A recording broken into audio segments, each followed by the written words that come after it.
반갑습니다. 맑고 향기로운 지혜의 샘입니다. 사람마다 사는 땅이 다르고 땅이 다르면 삶의 방식도 달라집니다. 오늘 우리는 옳고 그름을 먼저 재단하기보다 그 시대를 살았던 사람들의 숨결을 따라 그들이 왜 그런 선택을 할 수밖에 없었는지를 잠시 멈추어 바라보려 합니다. 해초 스님이 왕오천 축국전에 남긴 날카로운 기록은 비난이 아니라 중생의 삶을 꿰뚫어 보려는 자비의 시선이었습니다. 불교는 언제나 묻습니다. 이것은 죄인가 아니면 조건인가? 사람이 잘못된 것인가? 환경이 그를 몰아넣은 것인가? 오늘 이 시간 사막의 삶과 유목의 윤리, 그리고 우리 역사 속 혼인의 모습까지 살펴보며 진리는 한 가지 모습만을 갖지 않는다는 사실을 함께 성찰해 보고자 합니다. 판단보다 이해로, 비난보다 통찰로 불교의 숨결을 따라 지금 그 길을 함께 걸어가 보시겠습니다. 해초 스님은 사막과 바람이 맞붙는 땅을 지나고 있었다. 낮에는 모래가 불길처럼 일렁였고 밤에는 별들이 가깝게 내려앉는 곳이었다. 그곳에서 스님은 한 가족의 초대를 받았다. 한 여인과 여러 형제들이 함께 살고 있었고 아이들은 모두 그 여인을 어머니라 불렀다. 스님은 처음에는 말이 막혔다. 출가자의 계율과 세속의 윤리가 그 순간 가슴 안에서 부딪혔다. 스님이 물었다. 이 아이들의 아버지는 누구입니까? 형제들 중 마지가 조용히 답했다. 굳이 가릴 필요가 없습니다. 우리는 모두 이 아이들의 아버지입니다. 해초 스님은 그날 밤 잠을 이루지 못했다. 불법은 청정함을 말하지만 눈앞의 아이들은 굶주리지 않았고 버려지지도 않았으며 서로를 가족이라 부르며 살고 있었다. 다음 날 스님은 그 여인에게 다시 물었다. 이 삶이 옳다고 생각하십니까? 여인은 잠시 사막을 바라보다가 말했다. 옳고 그름은 모르겠습니다. 다만 이렇게 살지 않으면 이 땅에서는 아무도 살아남지 못합니다. 그 말을 들은 스님은 기록에 분명히 남겼다. 이 일대의 풍속은 불법에 어긋난다. 그러나 기록 뒤에는 붓을 오래 놓지 못했다. 스님은 깨달았다. 계율은 길이지만 모든 길은 땅의 모양에 따라 굽이친다는 것을. 사람을 먼저 버리면 법도 공허해진다. 조건을 보지 않으면 죄만 남는다. 그래서 해초 스님은 비판은 했으되 증오는 남기지 않았고 경계는 세웠으되 연민을 거두지 않았다. 불교의 진리는 모든 것을 용인하는 데 있지 않고 모든 것을 이해하려는 데서 숨쉬고 있었다. 사막 위에 남겨진 그 한 줄의 기록은 풍속을 꾸짖는 말이 아니라 중생의 삶 앞에서 침묵한 한 수행자의 깊은 호흡이었다. 해초 스님이 그 땅에 들어섰을 때 사막은 이미 수많은 삶의 선택을 삼켜온 얼굴을 하고 있었다. 바람은 모래를 밀어 올렸고 그 위에 세워진 마을은 법도보다는 생존의 질서로 움직이고 있었다. 스님은 며칠 머무는 동안 그곳 사람들의 삶을 조용히 살폈다. 한 지붕 아래 형제들이 있었고 그 형제들 사이에 한 여인이 있었으며 아이들은 누구의 자식인지 묻지 않은 채 모두의 품에서 자라고 있었다. 해초 스님에게 그것은 단순한 이질적인 풍속이 아니었다. 출가의 순간부터 몸에 새겨진 계율이 가슴 깊은 곳에서 흔들리고 있었다. 불교에서 인간의 몸은 수행의 그릇이며 해탈을 향한 배와 같다. 그 몸이 혈연의 경계를 무너뜨리는 방식으로 이어진다는 것은 단순한 풍습의 문제가 아니라 존엄의 균열로 보였다. 그래서 스님은 기록했다. 이 일대의 사람들은 근친혼을 거의 다 하고 있다. 그리고 그 말 뒤에는 숨기지 않은 판단이 따라붙었다. 이는 크게 그르다. 그러나 그 비판은 우월함에서 나온 것이 아니었다. 모래 위에서 흔들리는 촛불을 바라보듯 스님은 이들이 악해서가 아니라 다른 선택지를 갖지 못했다는 사실을 보았다. 그럼에도 불구하고 해초 스님은 침묵하지 않았다. 불교의 계율은 환경에 따라 접히는 옷이 아니기 때문이다. 중생을 이해하되 진리를 흐리지는 않는 것, 그것이 출가자의 자리였다. 사막의 윤리는 살아남기 위한 질서였고, 불교의 윤리는 사람을 사람답게 세우는 기준이었다. 그래서 해초 스님의 기록은 풍속에 대한 보고서가 아니라 한 수행자가 자기 안에서 겪은 격렬한 윤리적 충돌의 흔적이다. 그는 사막을 지나며 사람을 버리지도 않았고 법을 내려놓지도 않았다. 불교의 숨결은 그 사이 흔들리되 꺼지지 않는 한 줄의 기록으로 남아 오늘까지 우리에게 묻고 있다. 이것은 풍속인가? 아니면 고통의 다른 이름인가? 계율은 사람을 벌하기 위해 있는 것이 아니라 사람을 사람답게 지키기 위해 있다. 환경은 죄를 설명할 수는 있어도 진리를 대신할 수는 없다. 사막에서 태어난 윤리는 살아남는 법이었고, 불법은 살아야 할 이유를 묻는다. 이에는 연민을 낳지만 연민이 곧 정당화는 아니다. 수행자는 풍속을 기록하지만 그 뒤에 숨은 고통을 먼저 읽는다. 법을 말할 때 가장 먼저 살펴야 할 것은 제도가 아니라 사람의 숨결이다. 모든 잘못은 악의에서 시작되지 않는다. 대부분은 선택지가 없었던 자리에서 태어난다. 중생을 안아도 계율을 내려놓지 않는 것, 그것이 불교의 균형이다. 사막의 윤리는 생존을 말하지만 불교의 윤리는 존엄을 묻는다. 기록이 날카로울수록 그 뒤에 침묵은 더 깊다. 비판이 자비가 되려면 먼저 이해가 뿌리가 되어야 한다. 풍속을 탓하기 전에 그 풍속이 태어난 땅을 바라보라. 법은 시대를 넘어가지만 고통은 언제나 현재형이다. 침묵하지 않는 자비가 때로는 가장 아픈 기록이 된다. 진리는 타협하지 않되 사람을 버리지 않는다. 사막에는 길이 없다. 다만 어제 살아남은 자의 발자국만 있을 뿐이다. 해초 스님이 보았던 그 땅에서 가족은 혈연의 이상이 아니라 생존을 묶는 매듭이었다.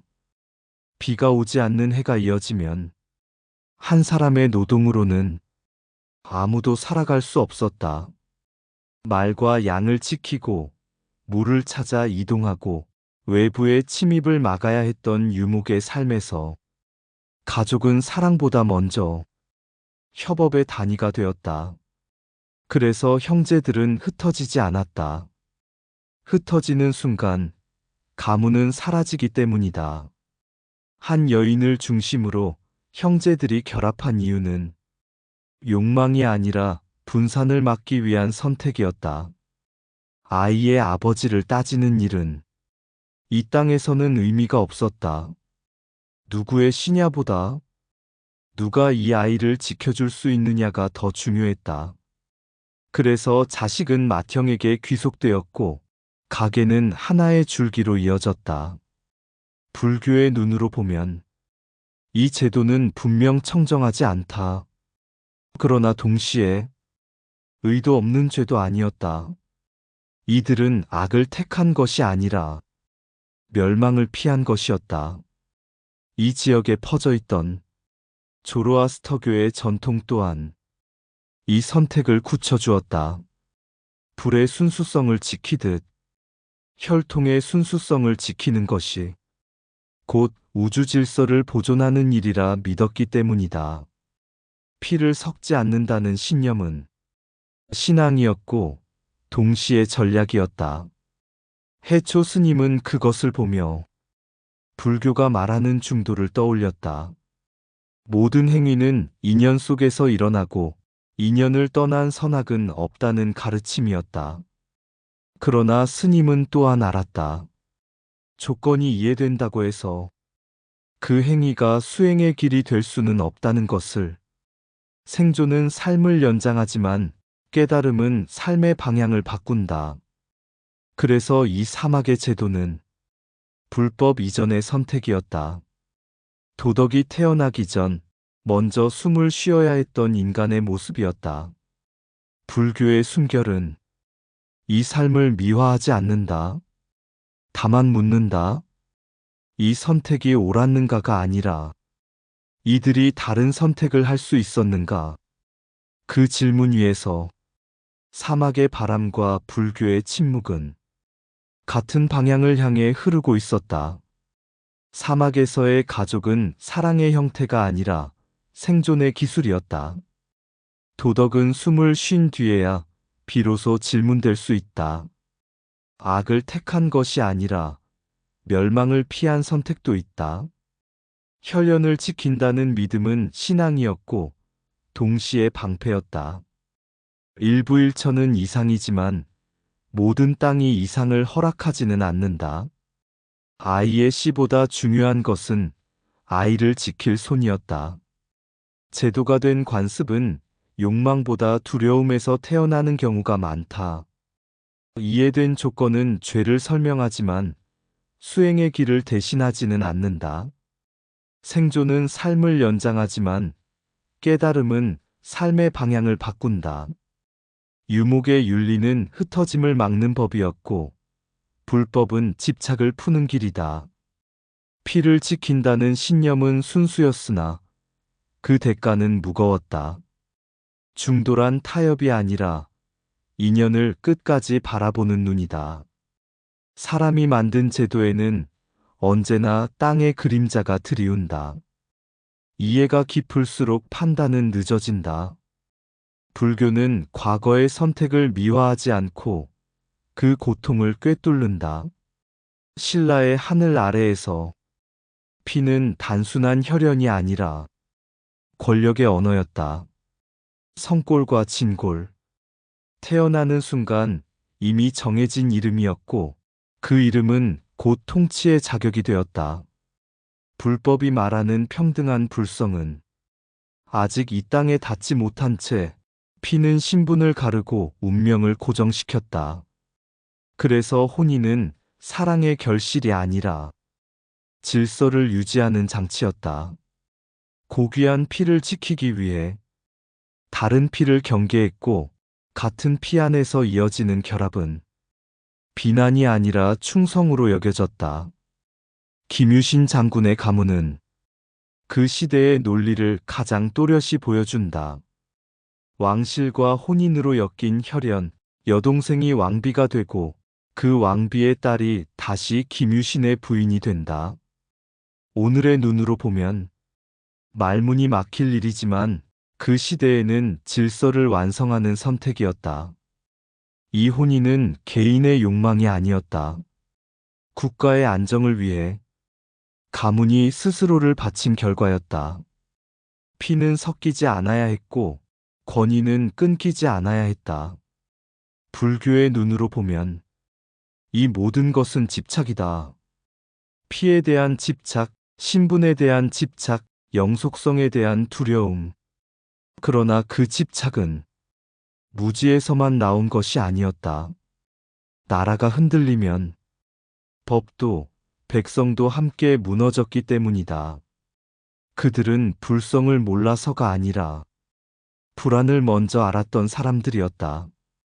해초 스님이 먼 길에서 보았던 풍속과 신라의 골품제는 다르지 않았다. 사막에서는 생존이 제도를 만들었고 신라에서는 권력이 제도를 만들었다. 방식은 달랐지만 두 세계 모두 사람을 수단으로 삼았다는 점에서는 같았다. 불교는 묻는다. 과거의 선택을 오늘의 윤리로 단죄할 수 있는가? 업은 시대를 따라 있고 과보는 그 시대의 조건 위에서 맺힌다. 중생은 언제나 자신이 선이라고 믿는 방식으로 집착을 쌓아 올린다. 그래서 불교의 순결은 정죄가 아니라 성찰로 남는다. 그 시대의 사람들은 비정상이 아니었다. 다만 아직 모든 존재가 평등하다는 진리에 도달하지 못했을 뿐이다. 오늘 우리가 할 일은 돌을 던지는 것이 아니라 그 집착이 어떤 고통을 남겼는지 조용히 바라보는 일이다. 진리는 과거를 벌하지 않는다. 다만 현재를 깨어있게 한다. 피를 지키려 한 선택은 권력을 보존했지만 평등을 잃게 했다. 골품은 태어나는 순간의 이름이었고 그 이름이 곧 운명이었다. 사랑이 빠진 혼인은 냉혹해 보이지만 그 시대에는 충성이었다. 집착은 언제나 가장 그럴듯한 논리의 옷을 입고 나타난다. 고귀함을 지키려는 마음은 결국 사람을 등급으로 나눈다. 국가가 허락한 윤리는 개인의 고통을 침묵하게 만든다. 불성은 평등하지만 제도는 그것을 늦게 받아들인다. 비정상이라 불리는 것은 종종 다른 시대의 정상이다. 집착은 피로 남고 고통은 역사로 남는다. 권력을 위한 혼인은 개인의 삶을 국사로 바꾼다. 불안이 클수록 혈통은 더 단단히 묶인다. 과거를 재단하는 칼은 오늘의 무지를 드러낸다. 업은 개인만이 아니라 제도를 통해서도 쌓인다. 역사는 잘못을 숨기지 않고 이해를 요구한다.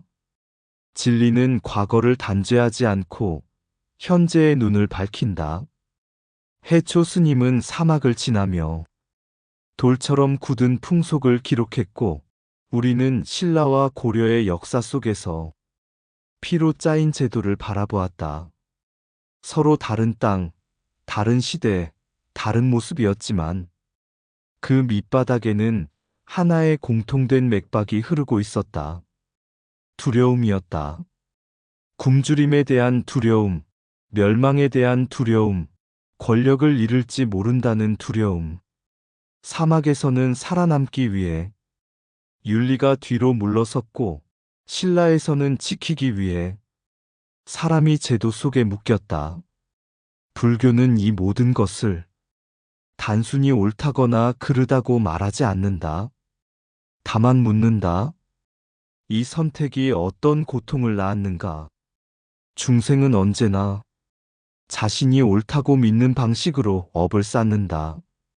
그리고 그 업은 개인에서 멈추지 않고 가문이 되고 제도가 되고 역사가 된다. 그래서 불교의 순결은 과거를 고발하지 않는다. 대신 오늘의 우리를 비춘다. 지금 우리는 어떤 이름으로 집착을 정당화하고 있는가? 어떤 두려움을 이유로 타인의 존엄을 미루고 있는가? 해초 스님의 기록은 먼 나라의 기이한 풍속이 아니라 시대를 건너 우리에게 건네진 질문이다. 진리는 언제나 한 발 늦게 도착한다. 그러나 도착한 뒤에는 사람을 깨어있게 만든다. 이 이야기를 마치며 불교는 조용히 말한다. 사람은 조건 속에서 살지만 깨달음은 조건을 넘어선다. 이해는 판단을 늦추게 하고 성찰은 다시 같은 업을 짓지 않게 한다. 그것이 사막을 지나고 역사를 지나 지금 이 자리에까지 이어진 불교의 순결이다. 이 일대에 살고 있는 사람들은 근친혼을 거의 다 하고 있다. 사막에는 법전보다 먼저 바람이 있었고 계율보다 앞서 목숨이 있었다. 피는 사랑이기 전에 끊기지 않으려는 줄이 되었고, 가족은 따뜻함보다 버텨야 할 무게였다. 해초는 그 길을 지나며 붓을 들었다. 놀람도 분노도 한 줄의 기록으로 눌러 담았다. 이것은 옳지 않다. 그러나 그 말 뒤에는 침묵이 길게 남았다. 신라의 하늘 아래에서도 피는 왕관처럼 무거웠다. 섞이지 말라는 명령은 지켜야 할 나라가 되었고, 사람은 그 명령을 품고 살았다. 고귀함을 지키려 한 손은 끝내 평등을 놓쳤다. 불교는 말하지 않는다. 돌을 들라 하지 않는다. 다만 묻는다. 이 선택은 누구를 살렸고 누구를 다치게 했는가? 업은 두려움에서 자라고 제도는 그 업을 굳힌다. 그러나 진리는 그 위에 머물지 않는다. 사막을 지나 역사를 지나 오늘의 우리 앞에 와서 조용히 숨을 고른다. 사람은 조건 속에 태어나되 깨달음은 그 조건을 넘어선다. 이 일대의 이야기는 남의 풍속이 아니라 지금 우리의 거울이다. 판단을 내려놓을 때 비로소 자비가 길을 찾는다. 의상 맑고 향기로운 지혜의 샘이었습니다. 오늘도 좋은 날 되세요. 구독과 좋아요는 맑고 향기로운 지혜의 샘에게 큰 힘이 됩니다.